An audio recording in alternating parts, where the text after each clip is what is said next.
Titanic. It was April 10, 1912, when the RMS Titanic, the largest and most luxurious ocean liner ever built, set sail from Southampton, England, on its maiden voyage to New York City. The ship was a marvel of modern engineering, boasting advanced safety features, lavish interiors, and state-of-the-art technology. The Titanic was the pride of the White Star Line, and many believed it was unsinkable. At over 882 feet long, 92 feet wide, and weighing over 46,000 tons, the Titanic was the epitome of opulence. Its first-class passengers were greeted with unrivaled luxury, ornate dining rooms, a grand staircase, a swimming pool, Turkish baths, and a squash court. The second-class cabins were more modest but still offered more comfort than most people could ever dream of. Third class, often referred to as steerage, was far simpler, but still an incredible step up from the overcrowded and unsanitary conditions many immigrants had to endure on other ships. The passengers aboard the Titanic came from all walks of life. In first class, there were wealthy industrialists and aristocrats, people like John Jacob Astor IV, one of the richest men in the world, and Isidor Straus, co-owner of Macy's.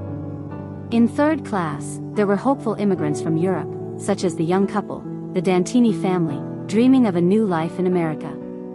Among them was 19-year-old Jack Phillips, the Titanic's wireless operator, sending and receiving messages as the ship sailed.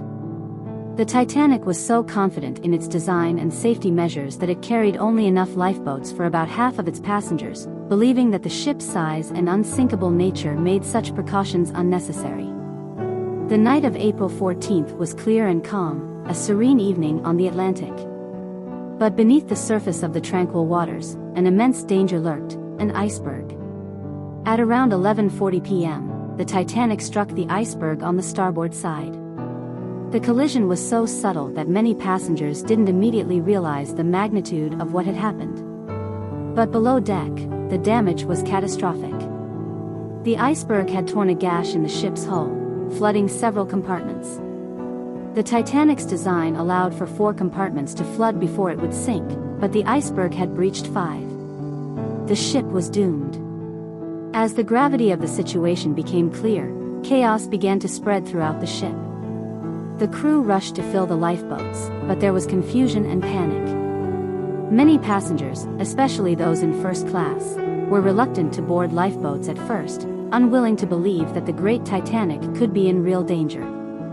The third-class passengers, trapped below deck due to locked gates, had no such luxury.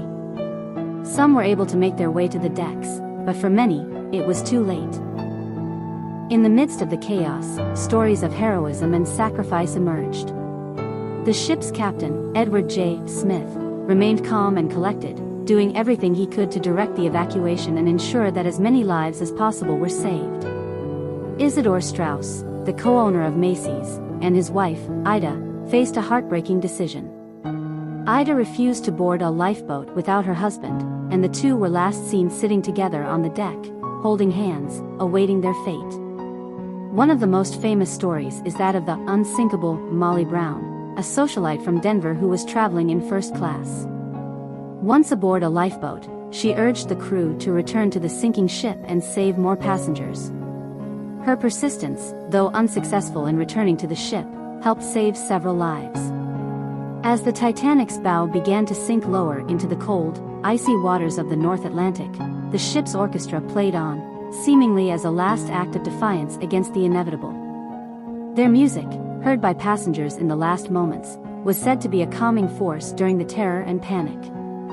By 2:20 a.m. on April 15th, the Titanic sank beneath the waves, taking with it over 1,500 lives, men, women, and children, into the freezing waters. Only 710 people would survive, many of whom would be rescued by the RMS Carpathia, a nearby ship that arrived hours later.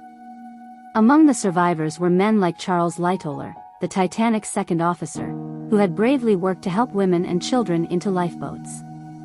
He would survive and later testify about the disaster. The loss was a blow to the world, an unspeakable tragedy that shook the collective belief in human progress and invincibility. The sinking of the Titanic had a profound impact on maritime safety. The disaster led to changes in ship design, including the requirement for enough lifeboats for all passengers and stricter lifeboat drills. The event also brought about the International Ice Patrol to monitor iceberg.